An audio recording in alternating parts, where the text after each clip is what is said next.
आगे चूरू के गांव कड़वासर में बड़ी घटना हुई। कमरे में अंगीठी जलाकर सो रहे 3 लोग बेहोश हो गए। इनकी हालत गंभीर है। मां और उसकी 2 बेटियों को अस्पताल पहुंचाया गया, जहां प्राथमिक इलाज के बाद आईसीयू में भर्ती किया गया। जानकारी के मुताबिक तीनों रात का खाना खाने के बाद कमरे में अंगीठी जलाकर सो गए और कमरा बंद कर लिया। इस वजह से कमरे में जहरीली गैस जमा हो गई और दम घुटने से तीनों बेहोश हो गए।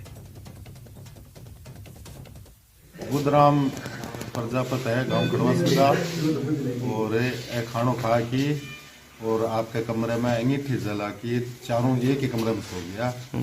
और सोने के बाद में 11:15 बजे से एक लड़की को जी घबराने के बाद में भी चेतो हो, तो फिर देखा तो चारों ही बुरे फिर बाज गया। मैं एक अमेरिकन आयो, फिर बाद में मान गाड़ी लेके हॉस्पिटल में ले गई।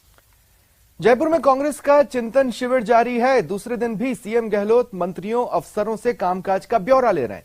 कानून व्यवस्था के तमाम आगामी चुनावों पर भी चिंतन मंथन किया जा रहा है। मुख्यमंत्री आज शाम प्रेस कॉन्फ्रेंस के जरिए मीडिया से रूबरू होंगे।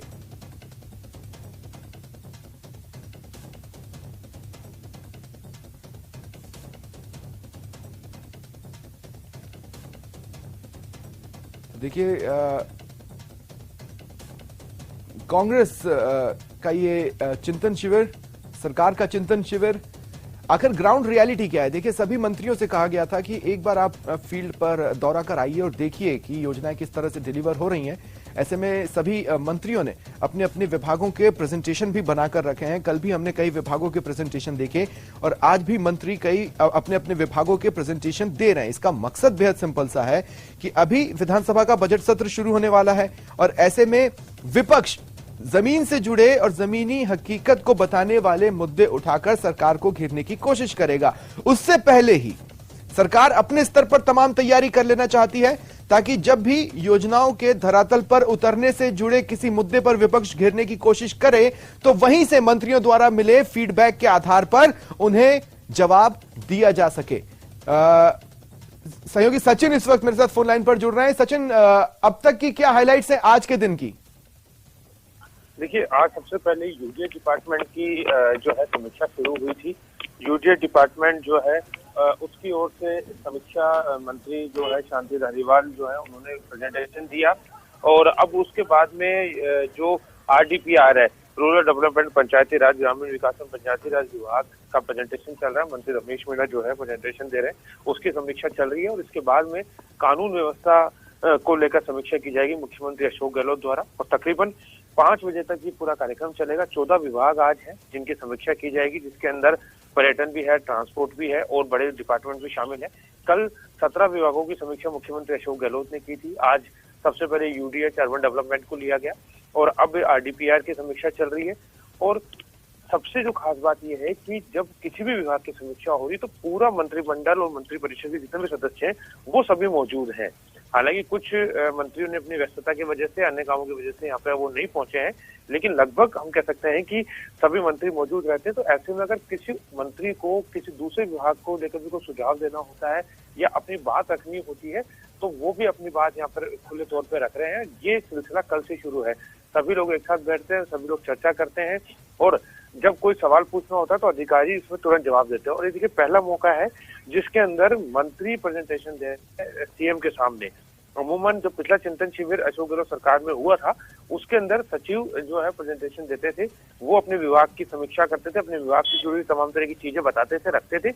लेकिन इस बार अलग किया गया है। इस बार जो मंत्री है वो खुद अपना प्रेजेंटेशन दे रहे हैं, चाहे कोई भी मंत्री हो, वो बता रहे हैं कि विभाग की। चलिए सचिन, बहुत बहुत शुक्रिया आपका तमाम जानकारी के लिए। बढ़ते हैं आगे। राजसमंद जिला कलेक्टर चैम्बर के बाहर महिलाओं का धरना चल रहा है। ये खबर, इस पर तमाम अपडेट्स आप न्यूज 18 राजस्थान पर आगे देखते रहेंगे। फिलहाल एक बड़ी खबर सुन लीजिए। बीकानेर में कांग्रेस नेता सचिन पायलट ने बड़ा बयान देते हुए कहा कि 26 जनवरी से हम हाथ से हाथ जोड़ो अभियान शुरू कर रहे हैं। चुनाव में 10 महीने रह गए। हमारा ध्येय है यहां सरकार दोबारा रिपीट हो और बहुमत के साथ चुनाव जीतें। 30 तारीख को ये सभा, जो यात्रा है, संपन्न होगी। हम लोगों का दायित्व बनता है यात्रा के बाद अपने अपने प्रदेशों में इस यात्रा के जो मैसेज संकेत हैं, जो इसका मैसेज है, वो जनता तक लेकर जाए। इसलिए हम लोगों ने 26 तारीख से हाथ से हाथ जोड़ो अभियान चालू किया है। और हम लोग राजस्थान में चुनाव, हमारे यहाँ 10 महीने रह गए हैं, तो हम सबका दायित्व बनता है कि हम कार्यकर्ताओं को, जनता को साथ दें, उनके बीच में जाकर रहें, बात रखें, मुद्दों को रेखांकित करें और दोबारा पुनः मतदाताओं का आशीर्वाद हमें कैसे प्राप्त हो 2023 में, इस दिशा में सब मिलकर काम कर रहे हैं। और पिछले 30 सालों में कभी भी यहाँ दोबारा सरकार रिपीट नहीं हो पाती है, तो हमारा जय है कि यहाँ सरकार दोबारा रिपीट हो और भारी बहुमत के साथ हम लोग 2023 का चुनाव रायसेन में जीतें। आप दोनों नेता अलग अलग प्रोवाइड कर रहे हैं, सब मिलकर कर रहे हैं, पूरी पार्टी एकजुट है, सारे लोग कांग्रेस के नेतृत्व के साथ काम करते हैं, राहुल जी, प्रियंका जी, खड़गे साहब, सोनिया गांधी, हम सब मिलकर काम कर रहे हैं और हम सबका अंतिम उद्देश्य यही है कि हम जनता की सेवा के लिए दोबारा सरकार में आए और चुनाव जीतें। दौसा से बड़ी खबर है, कॉलेज में हंगामा हुआ, पुलिस ने लाठियां भांजी। देखिए, छात्र संघ कार्यालय के उद्घाटन समारोह में हंगामे की खबर है। भीड़ को प्रवेश करने से रोकने पर यह हंगामा शुरू हुआ। देखिए, हजारों लोग आ गए, बिना परमिशन के, बिना अनुमति के कॉलेज में घुस आए, तो पुलिस ने भीड़ पर लाठीचार्ज किया। ये बड़ी खबर दौसा से आपको बता रहे हैं। तस्वीरें देखिए आप टीवी स्क्रीन पर। दरअसल यहां पर छात्र संघ कार्यालय का उद्घाटन समारोह होना था और ऐसे में हजारों लोग जो इनवाइटेड भी नहीं थे, जिनके पास परमिशन नहीं थी, वो कॉलेज में घुस आए। भीड़ लग गई तो पुलिस को इन्हें तितर बितर करने के लिए, यहां से हटाने के लिए जब समझाइश सफल होती नहीं दिखी तो लाठियां भांजनी पड़ी और लाठी चार्ज कर इन्हें वहां से खदेड़ने का प्रयास किया गया। ज्यादा जानकारी के लिए बात करेंगे सहयोगी आशीष से। आशीष, इस वक्त क्या स्थिति है? बिल्कुल, इस वक्त स्थिति ये है कि जो पुलिस और जो कॉलेज प्रशासन ने जो अनुमति दी थी कि जितने लोग अंदर प्रवेश कर सकते हैं, उससे कई गुना अधिक लोगों के प्रवेश हो चुका है। जो सिस्टम था, जो आई कार्ड देखकर प्रवेश दिया जा रहा था, वो फेल हो चुका है और बड़ी संख्या में क्योंकि जैसे ही मुख्य अतिथि अंदर प्रवेश कर रहे थे, उसी दौरान भारी भीड़ ने प्रवेश करने की कोशिश की, जिसे पुलिस ने रोकने की कोशिश की। उसके बाद में पुलिस ने लाठियां बांधी। लाठियां बांधने के बाद जो कॉलेज के छात्र संघ अध्यक्ष हैं संजय सिंह गुर्जर, वो सड़क पर बैठ गए और उन्होंने कहा कि सभी छात्रों को अंदर प्रवेश, छात्रों और उनके जो समर्थक हैं उनको अंदर प्रवेश दिया जाए। उसके बाद में भारी भीड़ ने कॉलेज के अंदर प्रवेश कर लिया है। करीब हजारों की संख्या में जो भीड़ है वो अंदर प्रवेश कर चुकी है और फिलहाल छात्र संघ कार्यालय का उद्घाटन चल रहा है। लेकिन क्योंकि 150 अतिथियों को ही बुलाने की अनुमति दी गई थी अध्यक्ष को, लेकिन 150 से कई गुना अतिथियों को यहाँ पर बुला लिया गया और उसके बाद में पूरी भीड़ एक साथ अंदर प्रवेश कर गई। इसी दौरान ये पूरा घटनाक्रम हुआ और कॉलेज के मुख्य गेट पर यह लाठीचार्ज हुआ। फिलहाल स्थिति कंट्रोल में है, लेकिन भीड़ है वो पूरी तरह कॉलेज के अंदर प्रवेश कर चुकी है और कई हजार छात्र और जो छात्र संघ अध्यक्ष है उसके समर्थक यहाँ पर मौजूद है और लगातार नारेबाजी की जा रही है। और कुछ ही देर बाद में ये छात्र संघ कार्यालय का उद्घाटन है, वो कार्यक्रम आयोजित होगा, लेकिन उससे पहले ये हंगामा हुआ जब मुख्य अतिथि अंदर प्रवेश कर रहे थे। जी, शुक्रिया आशीष।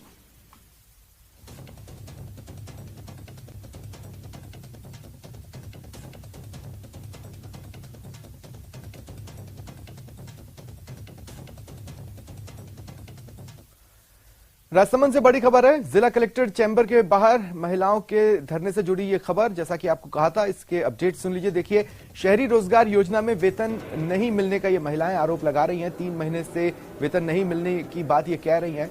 धोइंदा जोन में करीब 260 महिलाओं को वेतन नहीं मिला है। नगर परिषद आयुक्त पर गैर जिम्मेदाराना बयान देने का आरोप इन्होंने लगाया है।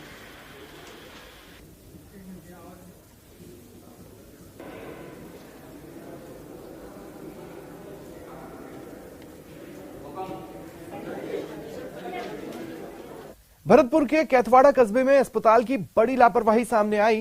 प्राथमिक स्वास्थ्य केंद्र के गेट पर उस वक्त ताला जड़ा हुआ मिला जब एक एम्बुलेंस प्रसूता को लेकर अस्पताल पहुंची। एम्बुलेंस काफी देर तक अस्पताल के बाहर ही खड़ी रही। काफी देर तक इंतजार के बाद एम्बुलेंस भी प्रसूता को अस्पताल के बाहर उतारकर चली गई। मामले की सूचना चिकित्सा विभाग के अधिकारियों को मिली। आनन फानन में अस्पताल पहुंचे, ताला खोलकर प्रसूता का इलाज शुरू किया। हम बहुत देर से आया और हमारा दर्द हो रहा और एम्बुलेंस हमको छोड़ के चली गई और बहुत ज्यादा दर्द हो रहा है। भरतपुर के बयाना में राजकीय महाविद्यालय के विद्यार्थियों ने अपनी मांगों को लेकर प्रदर्शन किया। नारेबाजी कर कॉलेज प्राचार्य को 5 सूत्रीय ज्ञापन सौंपा। इसमें व्याख्याताओं के रिक्त पदों पर नियुक्तियां, विज्ञान की प्रयोगशाला की स्थापना, महापुरुषों की मूर्तियों की स्थापना, पार्क बनवाए जाने और कॉलेज के पास बस स्टॉपेज घोषित करवाने की मांग की गई है।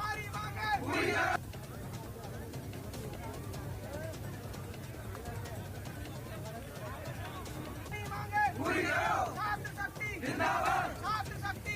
राजकीय स्नातकोत्तर महाविद्यालय बयाना मैं आज 5 सूत्रीय मांगों को लेकर 1 दिवसीय धरने पे बैठा हूँ। मेरी मांगे हैं, मेरे महाविद्यालय के पास में बस स्टॉप नहीं है, जिससे बहनों को भाइयों को आने जाने में प्रॉब्लम रहती है। बसें रुकती नहीं है और उनको समय से आने में यहाँ दिक्कत होती है। महाविद्यालय में या तो उनको एक स्टॉप बाद में रुकना पड़ता है, उतरना पड़ता है, या एक स्टॉप पहले ही उतरना पड़ता है। महाविद्यालय पे एक तो बस स्टॉप होना चाहिए। चलिए बढ़ते हैं आगे। पहाड़ों में बर्फबारी हो रही है और मैदानों में कपकपाहट है। हाल यह है कि पारा लगातार गिर रहा है। कुछ तस्वीरें आपको दिखाते हैं, 4 तस्वीरें आपके टीवी स्क्रीन पर।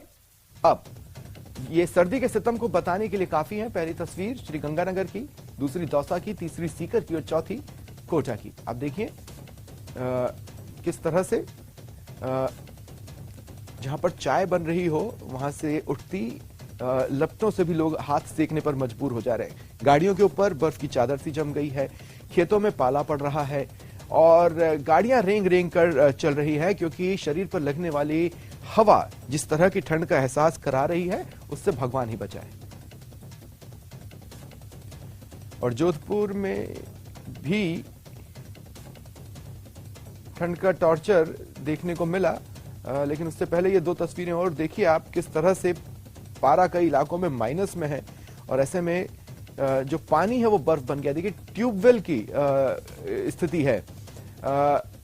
ट्यूबवेल का पानी पाइप से देखिए बर्फ की सिल्लियों के तौर पर बाहर आ रहा है। साथ ही जिले में फसलों को भारी नुकसान भी पहुंच रहा है। ये 2 तस्वीरें आपके टीवी स्क्रीन पर हमारे ही प्रदेश से, जी हां, राजस्थान से, जिसे गर्मी के लिए जाना जाता है, जिसे हाई टेम्परेचर के लिए जाना जाता है। लेकिन जब वहां पर टेम्परेचर गिरता है तो इस तरह की तस्वीरें भी सामने आ जाती हैं।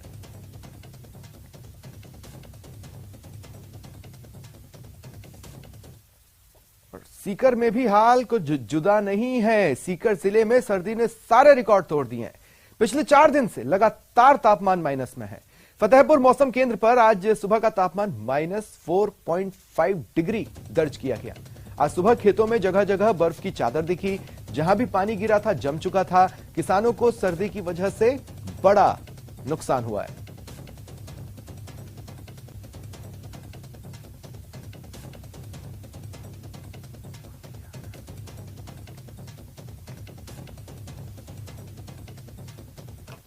सीकर जिले में सर्दी सारे रिकॉर्ड तोड़ रही है और पिछले 4 दिन से तापमान लगातार माइनस में है और आज तो हालात ये हैं कि जगह जगह बर्फ नजर आ रही है। हम आपको दिखाना चाहेंगे जिस तरह से खेत में जहां पर पानी चल रहा है और जहां ये पानी गिर रहा है वहां तुरंत ही पानी गिरते ही जम रहा है। जिस तरह से आप देख सकते हैं कि ये जो बर्फ है वो खेतों में जम चुकी है, तो बड़ा नुकसान किसानों के लिए हो रहा है। और जहां भी पानी खेतों में गिर रहा है वहां पर पानी जम रहा है। ये जो गेहूं का खेत है इसमें देख सकते हैं कि जितना पानी अब तक गिरा है वो पूरा पानी इस फसल पर जम चुका है। किसान की मजबूरी ये है कि सुबह सुबह जब बिजली आती है तो उसको पानी देने की मजबूरी है और पानी देते हैं तो इस तरह से ये बर्फ जो है वो काफी नुकसानदायी अब किसानों के लिए साबित हो रही है। और जिले में सर्दी जो है वो पिछले 4 दिन से लगातार तापमान माइनस में, तो निश्चित रूप से किसानों को बड़ा नुकसान हुआ है। हमारे साथ कुछ किसान हैं, हम इनसे भी बात करेंगे। आपसे बात करना चाहेंगे, पहले आप बताइए कि कितनी सर्दी पड़ रही है, कितना नुकसान हो गया? और साहब जी बहुत, देखो वो बर्फ देखो कैसे जम गई, पूरा जल गया। कौन कौन सी फसल खराब हुई है? गेहूं है, जौ है, सरसों है, सब गई, रिजका भी गया। तो इस बार ज्यादा पड़ रही है, पहले भी पड़ी थी सर्दी? बहुत दिन हो गया, 10 दिन से तो लगातार बर्फ ही बर्फ आ रही है। आप बताइए जी कितनी सर्दी पड़ रही है, कितना नुकसान हो रहा है किसानों को? 4 दिन टेम्परेचर माइनस में आ रहे है और जे फुहारा चलाओ यहाँ गया जम जाए और वह फसल पूरी खराब होगी। मुआवजा मिलना चाहिए गवर्नमेंट से? बिल्कुल सर्वे करवाना चाहिए, किसान बर्बाद हो गया पूरी तरह। संदीप हुड्डा, न्यूज 18 सीकर। बात कोटा की, जहां कड़ाके की ठंड का दौर जारी है। सर्दी के चलते जनजीवन अस्त व्यस्त हो गया है। तापमान 4 डिग्री तक जा पहुंचा। हालांकि ग्रामीण अंचल समेत कुछ इलाकों में तापमान 4 डिग्री से भी कम है। सर्दी के चलते सुबह की पाली के स्कूलों और कोचिंग के समय में बदलाव हुआ है। नदी नालों और तालाब किनारे रहने वाले लोगों को सर्दी के चलते ज्यादा परेशानियां हो रही है। कोचिंग नगरी में भी सर्दी का सितम जारी है और तापमान 4 डिग्री के आसपास पहुंच चुका है। वहीं शहर के स्टेशन सहित ग्रामीण अंचल के कई इलाकों में तापमान 4 डिग्री से भी नीचे आ पहुंचा है। सर्दी के चलते सुबह सुबह जो स्कूल जाने वाले बच्चे व कोचिंग छात्रों को भारी परेशानियों का सामना करना पड़ रहा है। वहीं खेतों में काम करने वाले लोगों को भी कड़ाके की ठंड का सामना करना पड़ रहा है। कुछ तस्वीरें हम आपको दिखाना चाहते हैं। ये किशोर सागर तालाब के आसपास की तस्वीरें हैं, जहां यहाँ देख सकते हैं कोहरे का असर भी सर्दी के साथ साथ देखा जा सकता है। कोहरे के चलते आप देख सकते हैं कि जो जग मंदिर है वो स्पष्ट रूप से दिखाई नहीं दे पा रहा है और सुबह सुबह हल्का कोहरा होने के कारण जो वाहन चालकों को है हेडलाइट का सहारा लेकर सफर करना पड़ रहा है। तस्वीरें हम आपको दिखाना चाहते हैं। यहाँ आप देख सकते हैं कि अलाव का सहारा लेकर लोग सर्दी से बचने का जतन कर रहे हैं। तो वहीं जो सुबह सुबह हल्का कोहरा होने के बाद भी वाहन चालकों को जो है हेडलाइट का सहारा लेना पड़ रहा है। शहर सहित ग्रामीण अंचल के इलाके में सर्दी का सितम जारी है और सर्दी के चलते लोगों को भारी परेशानियों का सामना करना पड़ रहा है। कुल मिला के कोचिंग नगरी में भी प्रदेश के दूसरे जिलों की तरह कड़ाके की ठंड का असर देखा जा सकता है और सर्दी के चलते लोगों को भारी परेशानियों का सामना करना पड़ रहा है। कोटा से न्यूज 18 राजस्थान के लिए ओम प्रकाश मारू। सर्दी का सितम श्रीगंगानगर में भी जारी है। रात के तापमान में भारी गिरावट है। पिछले 4 रातों में ही रात का तापमान 8.5 डिग्री सेल्सियस लुढ़का और 2.5 डिग्री सेल्सियस तक जा पहुंचा, जिससे रात के समय तेज ठंड और गलन का एहसास बढ़ा। दिन के समय धूप खिलने के बावजूद भी ठंडी हवाओं के चलने की वजह से ठिठुरन बनी हुई है। मौसम विभाग ने आगामी 48 घंटों के दौरान शीतलहर चलने और रात के तापमान में और गिरावट होने की संभावना जताई है। मौसम विभाग ने श्रीगंगानगर जिले के लिए शीतलहर और पाला पड़ने का ऑरेंज अलर्ट जारी किया है। अति आवश्यक नहीं होता है, लोग घरों से बाहर नहीं निकलते हैं। सुबह का जो रूटीन है वो काफी लेट से स्टार्ट होता है। खासतौर से बच्चे और बुजुर्ग अपने घरों में ही बने रहते हैं और खासतौर से इस हार्ड कपकपाती ठंड से बचाव के लिए हीटर, अंगीठी और अलाव का सहारा लेते हुए भी देखे जा रहे हैं। मौसम विभाग के साथ साथ स्वास्थ्य विभाग ने भी लोगों को अपील की है कि अनावश्यक घर से बाहर ना निकले। और यदि बात करें किसानी की, तो देखिए पिछले 3-4 दिनों से श्रीगंगानगर के ग्रामीण क्षेत्रों में खासतौर से गढ़साना, रावला, रायसीनगर, पदमपुर क्षेत्र में जिस तरह से सुबह के समय फसलों पर बर्फ देखी जा रही है, उससे कहीं न कहीं किसानों ने संभावना जताई है कि जिस तरह से पिछले 2-3 दिनों से पाला पड़ रहा है, उससे 15 से 20% नुकसान होने की संभावना किसान जता रहे हैं। खासतौर से सरसों की फसल के साथ साथ जो सब्जी वाली फसलें हैं उनको खासा नुकसान पहुंचने की इस समय आशंका बनी हुई है। मौसम विभाग के साथ साथ कृषि विभाग ने स्थानीय किसानों से अपील की है कि वे ग्राउंड फ्रॉस्ट यानी कि पाला पड़ने के दौरान होने वाले नुकसान से बचने के लिए हर संभव उपाय करके रखें, ताकि पाला पड़ने के दौरान होने वाले नुकसान को कम से कम किया जा सके। फिलहाल अगले 48 घंटों के दौरान तो मौसम विभाग ने जिस तरह से संभावना जताई है कि शीतलहर चलती रहेगी और ठंड का दौर भी बना रहेगा और यहां तक कि रात के तापमान में भी और गिरावट दर्ज की जा सकती है। तो ऐसे में कहीं भी कोई उम्मीद अगले 48 घंटों के दौरान तो सर्दी से राहत मिलने की नहीं दिखाई दे रही है। अशोक शर्मा, न्यूज 18 श्रीगंगानगर। श्रीगंगानगर में आज लगातार चौथे दिन खेतों में खड़ी फसलों पर बर्फ जमी दिखी है। पिछले 4 दिनों से खेतों में खड़ी फसल में पाला पड़ने की वजह से सरसों, चना और सब्जियों की फसल को खासा नुकसान की आशंका है।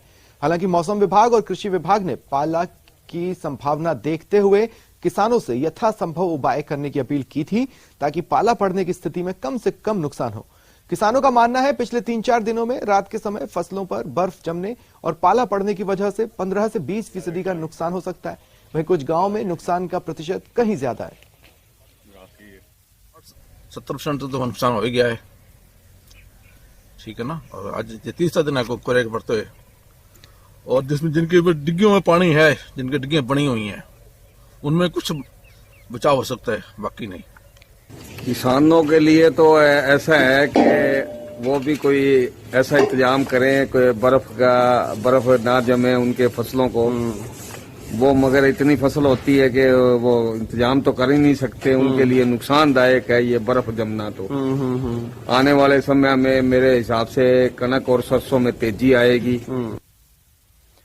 बात दौसा की, जहां कड़ाके की ठंड से हाल बुरा है। सर्दी इतनी है कि जगह जगह ओस की बूंदें बर्फ में तब्दील हो गई हैं। खेतों और गाड़ियों पर सफेद चादर सी दिख रही है। कड़ाके की ठंड को देखते हुए दौसा प्रशासन ने कक्षा 4 तक की कक्षाओं का संचालन बंद रखने के निर्देश दिए हैं। दौसा में कक्षा 4 तक 17 और 18 जनवरी को अवकाश है। वहीं कक्षा 5वीं से लेकर 12वीं तक का समय बदला है। ये अब सुबह 5 से 12 बजे तक 10 से कक्षा 5 से 12वीं तक की कक्षाएं सुबह 10 से 3 बजे तक संचालित होंगी।